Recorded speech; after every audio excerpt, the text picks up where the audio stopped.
Now, in our last clip, we discussed a little bit about how a lot of these men, they would leave their homes, their families, the vestiges of civilization behind to take their chances on going in, clocking out, so to speak, while they were out there on the frontier hunting the deer.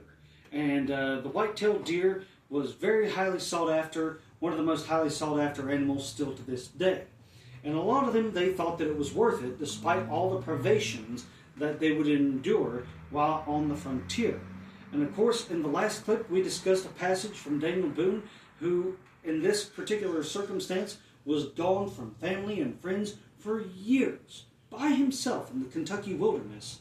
But yet, although he had some apprehensions that came to mind, he does also follow up by saying this: "I did not confine my lodging to my old camp, but reposed in thick canebrakes to avoid the savages who, I believed, often visited my camp, but fortunately for me, in my absence.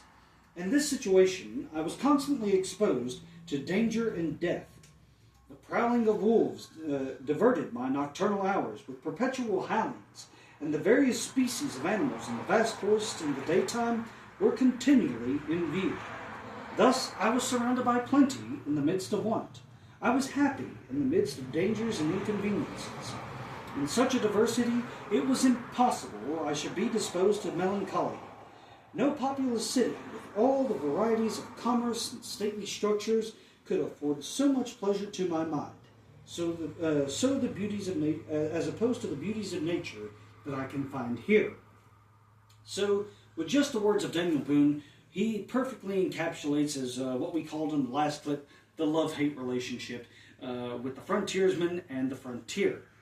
Now, in an ironic twist of fate, as these men were going out onto the frontier to hunt, they were also kind of mapping out places as they went, surveying, taking notes in their mind of good places to come back and settle. And inadvertently, some of these men, like Daniel Boone, who were experienced, knew the lay of the land, the very same ones who had went out onto the frontier to get away from civilization, they brought civilization to the frontier. Because you have to have a good guide. You have to have someone who's going to be able to take you to the best places, the watering holes, the mineral lakes, so on and so forth. And so inadvertently, they brought about civilization. Now, of course, as they were mapping out these places, they noted some of the best places to go to, and many of these men, they tried to stake out land claims themselves. But unfortunately, due to either land speculators or overlapping claims, they ended up losing said claims.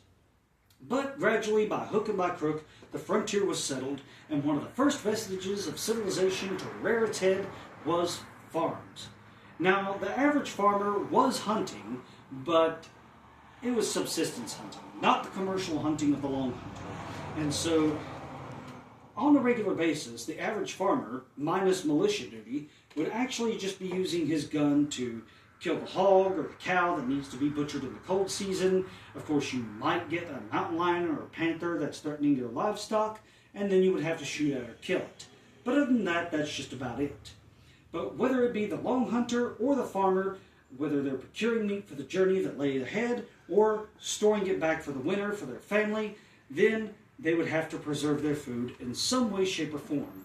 And in our next video, next Friday, we will discuss some of the various means of food preservation on the frontier. But until tomorrow, this is Isaac White wanting to thank you all so much and saying that we really appreciate your support on Facebook and YouTube. It's greatly noted. But of course, the best means of support is by coming out to the Crockett Tavern Museum to pay us a visit. And as always, our hours of operation and admissions will be listed in the description attached to the video. Until tomorrow, this is Isaac White signing off from the Crockett Tavern Museum, saying goodbye and God bless.